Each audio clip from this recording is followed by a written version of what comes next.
Louvre museum ಇದು ಪ್ಯಾರಿಸ್ನ ವಿಶ್ವದ ಅತಿ ದೊಡ್ಡ ರಾಷ್ಟ್ರೀಯ ವಸ್ತುಕಲಾ ಸಂಗ್ರಹಾಲಯವಾಗಿದೆ.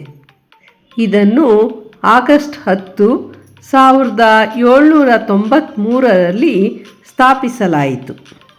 ಈ ಕಟ್ಟಡವನ್ನು ಹಲವಾರು ಬಾರಿ ಮರುವಿನ್ಯಾಸಗೊಳಿಸಲಾಗಿದೆ.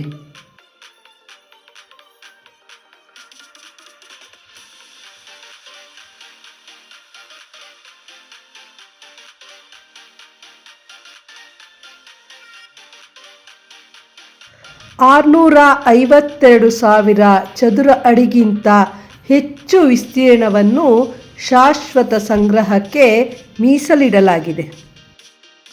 1692ರಲ್ಲಿ ಲೂಯಿಸ್ ಅವರು ಪ್ರಾಚೀನ ಗ್ರೀಕ್ ಮತ್ತು ರೋಮನ್ ಶಿಲ್ಪಗಳ ಸಂಗ್ರಹವನ್ನು ಪ್ರದರ್ಶಿಸುವ ಸ್ಥಳವಾಗಿ ಮತ್ತು ರಾಜಮನೆತನದ ಸಂಗ್ರಹವನ್ನು ಪ್ರದರ್ಶಿಸುವ ಸ್ಥಳವಾಗಿ ಬಿಟ್ಟಿದ್ದರು.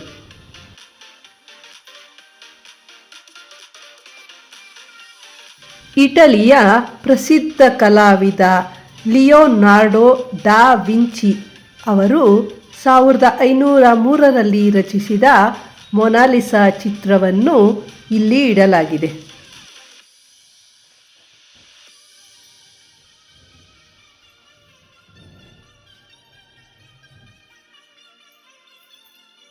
ಈ ವಸ್ತು ಸಂಗ್ರಹಾಲಯ 1796ರಿಂದ 1801ರವರೆಗೆ ಮುಚ್ಚಲಾಗಿತ್ತು.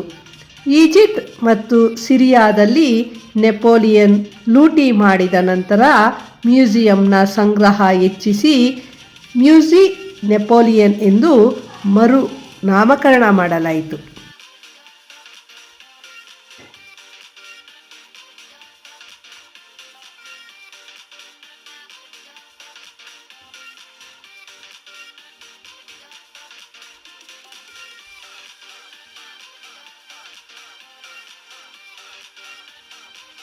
ಇಲ್ಲಿ 33,000 ಮೇರು ಕೃತಿಗಳನ್ನು ಇಟ್ಟಿದ್ದಾರೆ. ಪಾಶ್ಚಿಮಾತ್ಯ ಕಲೆಯ ಕೆಲವು ಅಂಗೀಕೃತ ಕೃತಿಗಳೂ ಇವೆ.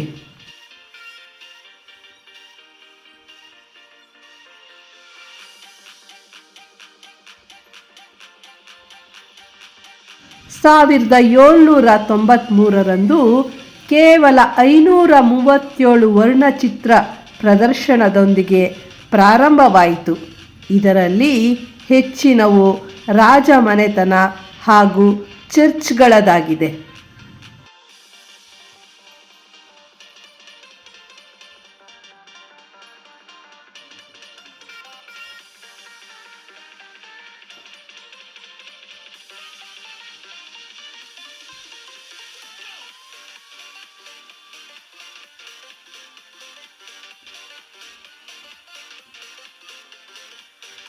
ಈಗ ಈ ಮ್ಯೂಸಿಯಂನಲ್ಲಿ 500,000ಕ್ಕೂ ಹೆಚ್ಚು ವಸ್ತುಗಳನ್ನೊಳಗೊಂಡಿದೆ ಹಾಗೂ 35,000ಕ್ಕೂ ಹೆಚ್ಚು ಕಲಾಕೃತಿಗಳನ್ನು ಒಳಗೊಂಡಿದೆ.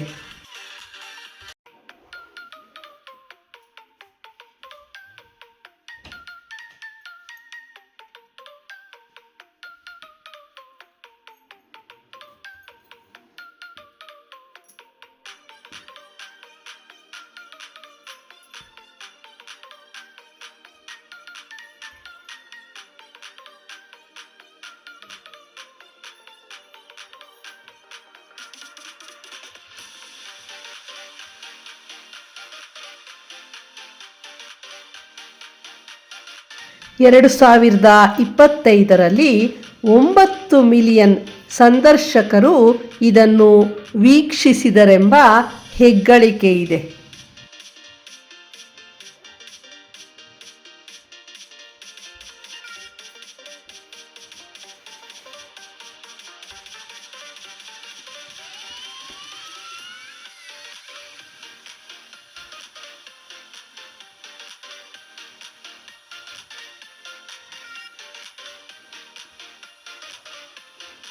ಇಲ್ಲಿ ಈಜಿಪ್ಟ್ನ ಅನೇಕ ಪುರಾತನ ವಸ್ತುಗಳನ್ನು ಕಾಣಬಹುದು.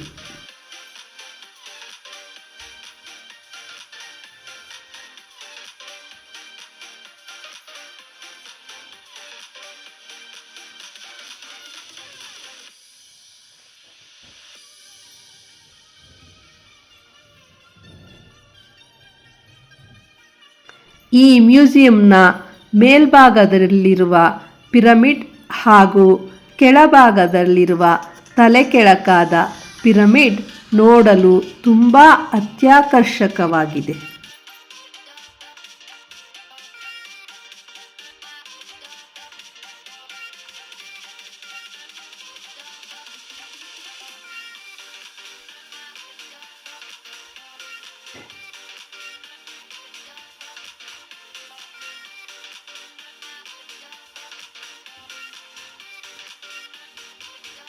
ಈ ಮ್ಯೂಸಿಯಂನ ಹೊರಭಾಗದಲ್ಲಿ ಅನೇಕ ಪುಸ್ತಕ ಮಳಿಗೆಗಳಿವೆ ಹಾಗೂ ಹೋಟೆಲ್ಗಳು, ಬೇಕರಿಗಳು,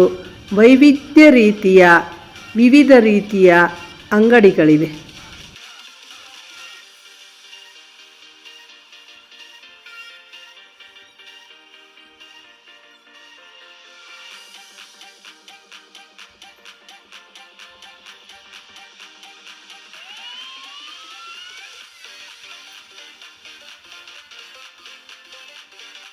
ನಮ್ಮ ಮಧ್ಯಾಹ್ನದ ಊಟ ಪ್ಯಾರಿಸ್ನ ಆರ್ಯ ಭವನ್ನಲ್ಲಿ.